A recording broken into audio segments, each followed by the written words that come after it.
How can you stop resisting, and how can you let the divine, aka your authentic higher self, just flow freely through you so that abundance can arrive and abundance can just flow so you can manifest the life or desired life, purpose, whatever it is that you want to attract and have. Okay. The biggest thing I need people to understand is you went through middle school, you went through high school, you went through elementary school, and you have a real you. It is versions of yourself that are actually in your body, that are in your mind, that are even in your spirits. Because it can be different spirits within one body. I want y'all to understand that it can be several.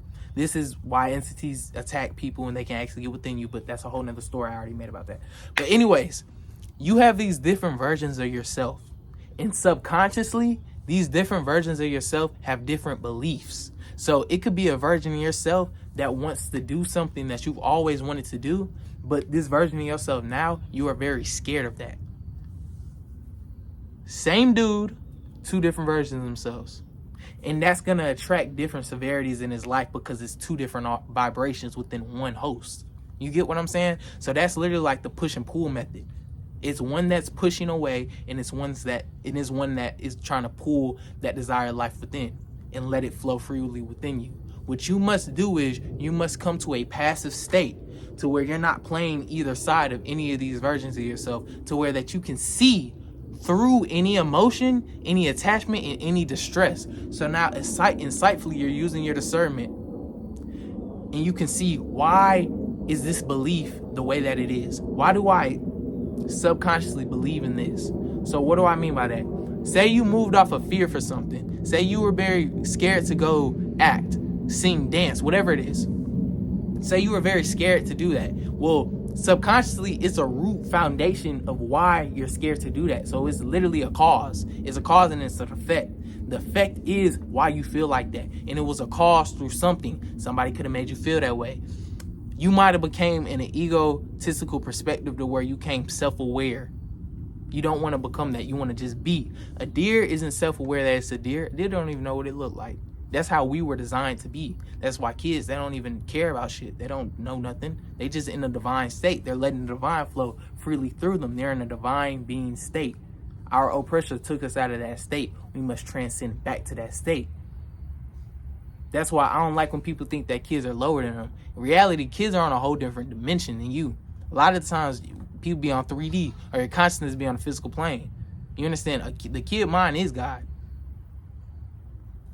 That's why I love myself so much. All right, man. But to keep going with this is, basically, yes, you must let the divine flow through you. You cannot try to oppress or try to control anything.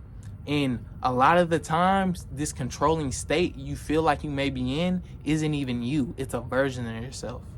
It comes off of that subconscious belief. This is why shadow work is so imperative. We must become aware of why we feel this way. Now, it's the difference from becoming self-aware and aware of why you feel a certain way. Aware of why you feel a certain way is the true you, which is the internal you. Becoming self-aware is being aware of yourself in an external perspective of others or emotions. Just let that sink. That shit was deep. Self-awareness in a negative way is being aware of yourself when it comes to people or emotions or even attachments, to where that's hindering you now. But becoming self-aware of in a divine state is being aware of, why do I feel this way? Why do I believe in this? Is literally like, you know how spiritual people, I don't even want to say spiritual people because I don't like that label, but people spiritually awaken and they just become aware and woke, like that whole woke shit, like you're woke that the government's doing this and that and etc. It's becoming it's becoming aware. But first they must become aware of self in a divine way, as so within, as so out. This is why I say Justin Bieber, he's a robot. The draconian reptilians, all of this shit, because I became aware of self within. I understand these things. I've raised my consciousness. We all are rising. So let's keep shifting. But to keep going with what I'm saying, this is two versions of yourself. One, the divine version of yourself, the true you, the authentic you, and another you that might move off of emotions and attachments. You must see why that version of yourself got hurt. And in that hurt, that pain, it's going to be dark. It's going to be dark. It might get scary. You gonna feel some shit you don't like to feel. You're gonna feel uncomfortable. But in that is one of the biggest lessons I swear to God you'll ever learn. And once you insightfully see what it is, then you can literally flip the switch and transmute that energy into pure cosmic intention. Because everything is energy and emotions are energy. That's why you must detach from it. Either emotions gonna take your free will and your energy, or you gonna take it by transmuting it and changing it into a pure intent, so you can literally radiate at something and channel it as something, so that you can manifest this reality. That's what we must get back to, our divine states. But yes, it's these versions of yourself. And a lot of times, a lot of us have a lot of different versions of ourselves. I wrote a poem, and it's on this page. It's called The One, and it was about how it was this one figure that I always wanted to meet. So this perfect dude who everybody loved, and X, Y, and Z, just external validated and etc. But what I'm saying with this is, I had pictured all of these versions of myself like 7 different times throughout high school. And these came off of 7 different versions of myself that I was in high school. One more hurt than the other. One more lustful than the other. One more attached than the other. And with all these versions of myself, some of them are still in me. It's so many lessons in them. But it does take a great sake of focus, discipline, and self-awareness in a passive state, to where you're not moving off of that hurt that he was moving off of, to really decipher what can I learn from this version of myself. Because everything is within you. You understand lessons and stuff. Experience is always going to be the best teacher, which is you. You're just going to experience things because you're an eternal being who will always live all types of lifetimes, create, and etc.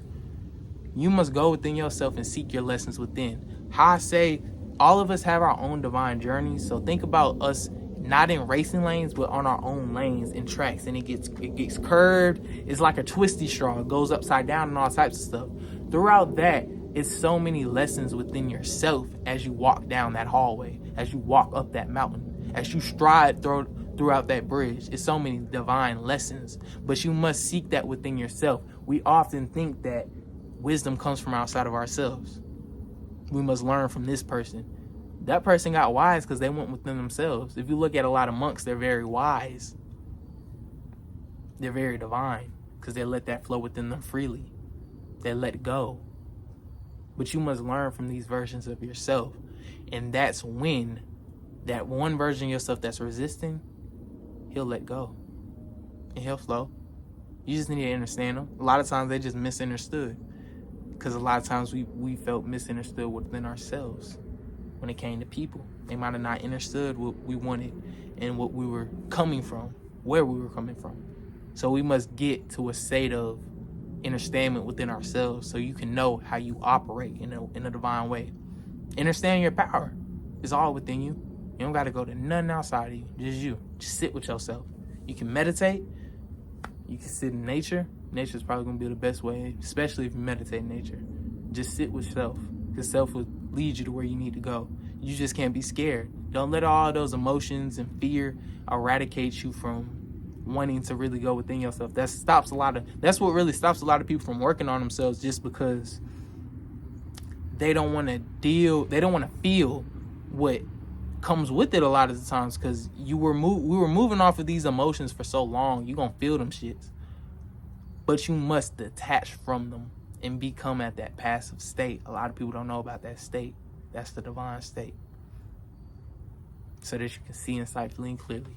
Ashe, my people. I love you. Let's elevate, let's heal, let's nurture, and let's rise. Ashe.